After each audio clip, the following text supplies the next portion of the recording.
નમસ્કાર, ગુજરાતના સૌથી મોટા ઓટીટી પ્લેટફોર્મ બીબી ન્યૂઝ ગુજરાતમાં હું સુભાષ આપનું સ્વાગત કરું છું. ભારતીય ક્રિકેટ ટીમે T20 વર્લ્ડ કપ 2024ની ફાઇનલમાં દક્ષિણ આફ્રિકાને હરાવીને ચેમ્પિયન બની હતી. આજે સવારે 6 વાગે દિલ્હીના એરપોર્ટ પર પહોંચી હતી. ત્યારે હવે ટીમ ઇન્ડિયાના ખેલાડીઓ દિલ્હીમાં વડાપ્રધાન નરેન્દ્ર મોદીને મળ્યા હતા, જેનો વિડીયો સામે આવ્યો છે. 1.5 મિનિટના વિડીયોમાં વડાપ્રધાન મોદી ટીમ ઇન્ડિયાના ખેલાડી સાથે વાત કરતા જોવા મળે છે. આ દરમિયાન ભારતીય ટીમને ચેમ્પિયન બનાવનાર કેપ્ટન રોહિત શર્મા અને મુખ્ય કોચ રાહુલ દ્રવિડે વડાપ્રધાનને ટ્રોફી સોંપી હતી. વડાપ્રધાન નરેન્દ્ર મોદીને મળ્યા બાદ ભારતીય ક્રિકેટ ટીમ 7 લોક કલ્યાણ માર્ગથી રવાના થઈ હતી. ટીમ આજે સાંજે મુંબઈમાં વિશ્વ વિજેતા ટીમ વિજય પરેડમાં ભાગ લેશે.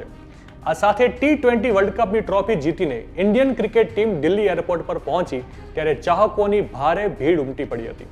ભારતીય ટીમનું જોરદાર સ્વાગત કરવામાં આવ્યું હતું.